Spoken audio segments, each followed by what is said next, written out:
அனைவருக்கும் காலை வணக்கம். இன்னைக்கு வெள்ளிக்கிழமை, மே 16ஆம் தேதி 16ஆம் தேதி ரஷ்ய உயிரியல் ஆராய்ச்சியாளர் மெச்னிகோவ் பிறந்த தினம் இன்று. ரஷ்ய நாட்டு நுண் உயிரியல் விஞ்ஞானி, நோய் எதிர்ப்பு சக்தி குறித்த ஆராய்ச்சிகளின் முன்னோடி இல்யா இலியிச் மெச்னிகோவ் பிறந்த தினம் இன்று. ரஷ்யாவின் பானாசோவ்கா என்ற ஊரில் தற்போது உக்ரைனில் இருக்குது. ஏற்கனவே உக்ரைனில் பெரிய பிரச்சனை நடக்குது. 1845 பிறந்தவர். தந்தை ரஷ்ய பாதுகாப்பு படையில் அதிகாரியாக பணியாற்றினார். தாயும் நன்கு படித்தவர் என்பதால் இவரும் கல்வியில் சிறந்து விளங்கினார். பள்ளி படிப்பை முடித்ததும் உயிரியலில் நாட்டம் பிறந்தது. இவரை மருத்துவம் படிக்க வைப்பது அம்மாவின் ஆசை.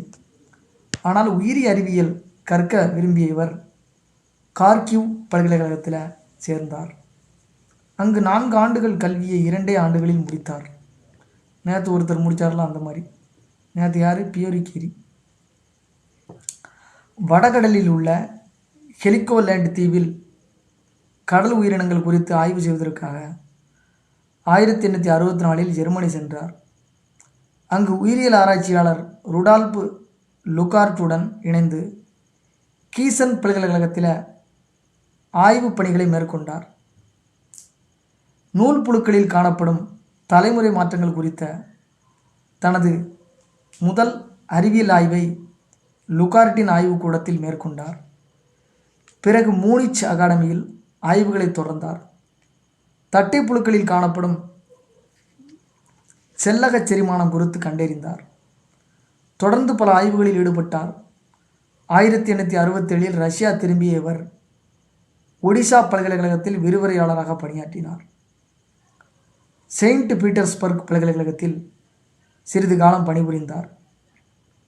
1870 மீண்டும் ஒடிசா பல்கலைக்கழகத்தில் விலங்கியல் மற்றும் ஒப்பீட்டு உடற்கூறியல் துறை பேராசிரியராக நியமிக்கப்பட்டார். ஃபாதர் ஆஃப் இம்யூனாலஜி இவர் தான், நோய் தடுப்பியலின் தந்தை. அடுத்தடுத்து நோய்கள் தாக்கியதால் 1882 வேலையை ராஜினாமா செய்துவிட்டு மெஷினா, இத்தாலியில் இருக்கு என்ற இடத்துக்கு சென்று தனிப்பட்ட முறையில் சோதனை கூடம் ஒன்றை நிறுவி நோய்கள் குறித்து ஆராய்ச்சி மேற்கொண்டார். சிதைந்த உயிரணுக்கள், தொற்றுநோய் கிருமிகளை அழிக்கும் தன்மை கொண்ட பேகோசைட்டுகள், கேடு விளைவிக்கும் நுண்ணுயிரிகள், நோய் எதிர்ப்பு சக்தியை வளர்க்கும் இரத்த வெள்ளை அணுக்களில் காணப்படும் மேக்ரோபேகஸ்